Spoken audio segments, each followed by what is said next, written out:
EQ for short. An interesting detail about his attendance is that he planned to meet another speedrunner called HAHAHA, giving her around $800 to get there. He didn't even try to conceal what his intentions were, as he went as far as announcing on Twitter that he was bringing condoms. Unfortunately, it didn't go his way, as the girl ended up using the money for something else entirely. Blackpilled once again. Did they know this guy's backstory spanned 15 years of embarrassing and disturbing things, from singing karaoke at his father's funeral to multiple accusations of sexual harassment. Adam White, or Chibi Necodemics, as he's known online, was born in 1990, and he enrolled in community college in 2009. He had a bit of a reputation for being an emo weeb, but on YouTube in 2014, you might remember this moment. So this is a case where getting cramps is a good thing? I would really consider it to be quiet. People mostly saw this in cringe compilations from back in the day, but little did they know this guy's backstory spanned 15 years of embarrassing and disturbing things, from singing karaoke at his father's funeral to multiple the blackface, where he raps alongside a black version of himself using an AI voice. The track list includes songs such as One of the Good Ones, Some of My Best Friends Are Black, and most importantly, Take Your Flaps. One of the latest developments for Max is that he announced he was working on putting together a documentary. Care to guess what it's about? As of the writing of this video, there are only 2 uploads to his TikTok. Though they were successful, it seems he's abandoned this project. Hope comes back though. I'm excited for Mr. Girls, Time Cube, and Terry Davis arc. If he doesn't do it himself, one of his sycophantic followers who imitate him online, because yes, it will exist, will probably do it before he can. Besides, his physics side project as a content creator was on his deathbed. In April, he made a hardcore pivot and rebrand, creating a TikTok account called Observer Physics, where he supposedly was going to focus exclusively on subjects like astronomy and astrophysics. But he was apparently banned from r/physics for claiming to make grandiose discoveries in the field without backing his claims up whatsoever. Additionally, obviously singling out the most inflammatory things he said here, but again, it's his intent to be inflammatory and say these things. I'm just documenting it. In September of 2023, he was banned from YouTube once again for violating the child safety policy of the TOS. Whatever momentum he had built up from his songs and his association with Destiny that could establish him as a content creator, which outside of TikTok though, the response to him was relatively muted, and even on TikTok, he actually continued to grow steadily off the back of his cringe-worthy antics. But through it all, the trolling never stopped, as he went through Herculean efforts to keep giving these people opportunities. With all this troll feeding, their attacks against Nova only grew more bold, leading to his gated to exposure, including notable names like Liquid Nova, Scoldger, and many more, focusing on picking apart Nova's lies and pointing out his unsavory actions. Anyone who knew about Nova online from viral food reviews also knew that he was trying to review, well, children. And the drama even spilled into his daily life, as trolls contacted his church where this is going. You see, Gabriel held a deep, dark secret, something he kept buried deep within the recesses of his psyche. He likes diapers. It's not out of necessity, he just really likes diapers. Nova has a diaper fetish.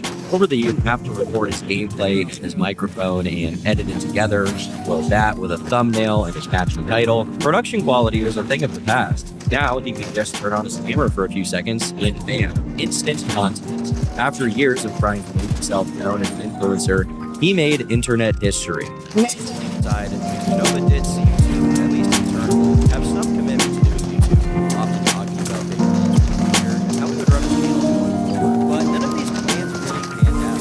He came to unofficially quit YouTube before the summer of 2022. But not all was lost, because YouTube was no longer the only video sharing platform. This is probably due to the lack of production quality and to the fact that there are just so many gaming channels out there trying to do the same thing. But there is one notable gem on this channel, the most 2009 thing ever. Hey, yo! Moved in with them, which sounds like a Final Fantasy house nightmare I don't even like imagining. However, it ended just a week after it started, potentially due to the accusations made on Adam. But so far, it seems like Adam has succeeded in skating by, unscathed throughout all of his controversy.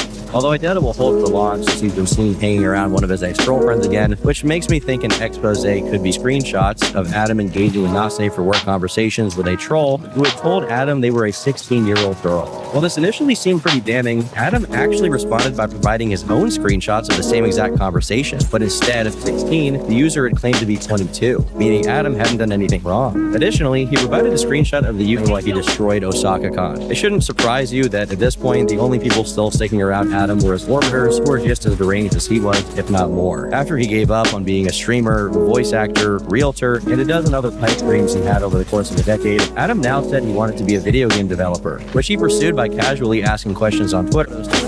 Al went into more detail in a podcast he eventually took part in, but he mostly covered things we already talked about. Eventually, Adam tried to explain why he was such an unproductive and dysfunctional person at the time. According to him, he wasn't actually a slob or a leech like everyone claimed. Instead, he said he was cosplaying as a character who had those attributes, and in order to remain faithful to which Adam proceeded to talk about, claiming that he, or the trolls, were responsible for it somehow. Having had enough of Adam's online buffoonery, Alan allowed the DMs he'd sent to a Kiwi Farms user to be shared with the forum, and he revealed a series of things about his relationship with Adam. For example, in one of his footlongers, Adam claimed that Alan was selfish and never gave him attention, which Alan countered by a dramatic story of him involving being the victim of SA as a child, which I won't go in depth on. However, he goes straight from that to his online controversies, which, besides being ridiculous in comparison, are unfortunately for him all his own fault. Additionally, he brings up his detergent and strangulation self-harm story here, although here he says he did it after PewDiePie made fun of him instead of when he and he dealt with it not by trying to secure housing, but instead by threatening to tell his landlord that his roommates were housing him despite his name not being on the lease. Because of how poorly this was handled and the fact he was about to be evicted, he announced he was retiring from Twitch streaming altogether, despite having just quit his job to do it. Immediately after, he hit his followers with a double whammy. His mother was visiting. I have to disclaim here that this is her retelling of a nearly decade-old Skype interaction, and that she's never come back to the thread to follow up on her claims, meaning she either failed to find the original messages, or this just was not true.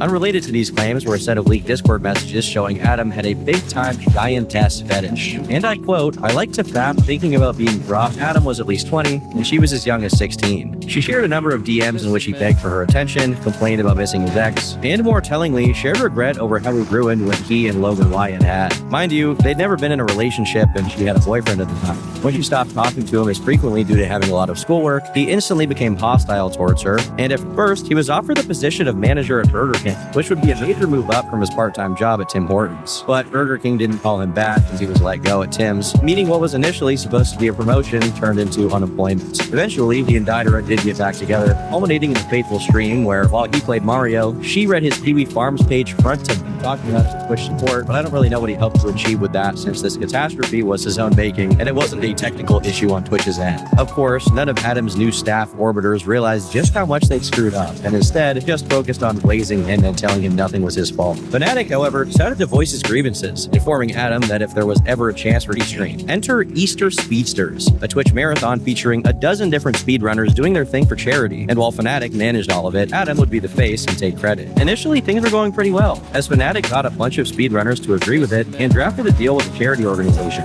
But as Adam got involved, he started recruiting more people for no reason, and his knee was all posturing purely for attention. Never once did he seek professional help for it or take seriously any of the therapeutic techniques I showed him to avoid those thoughts. It was all just a way of getting attention and making you feel bad for him, so you do most of the work for him. While talking to him, Adam came up with a brilliant plan on how to make everyone like him again. A charity stream. Enter Easter Speedsters, a Twitch device, and went out of his way to talk to Chibi. He later posted about his experience with Adam, saying, "At times I felt like being best friends with him was like having a child. He would keep coming up with ideas on how to rebuild himself on Twitch, and then I'd have to remind him that 90% of the community doesn't like him and won't want any part of anything he does. Then he'd get all depressed and," which is in quotations because I truly do. It's worth noting how, while he's singing, a bunch of chat messages are getting deleted by his mods because they were all making fun of him. But as he continued to stream and stand the relentless charges of trolls, eventually one of them took it a step further, as his mother was called by one of his dedicated trolls named Jonathan. Are you Adam's mom? Yes, man. Runner Caveman came out after the stream and expressed his negative feelings about Adam, essentially confirming what was obvious from the VOD. From what I understand, his name was Chibi, which is an excellent name for a man. I told him to be quiet because, and I didn't ask for him to be on the couch, and he just invited himself on. But it got to the point where the guy doing the speedrun had to tell him to take it down a notch, resulting in him being silent for the next 30 minutes until someone who was watching the stream donated to get him talking again. $4.20 from 2 streams. I want to hear more of the guy in green sweatshirt on the couch. Please let him talk more. Which resulted in a potentially even worse moment.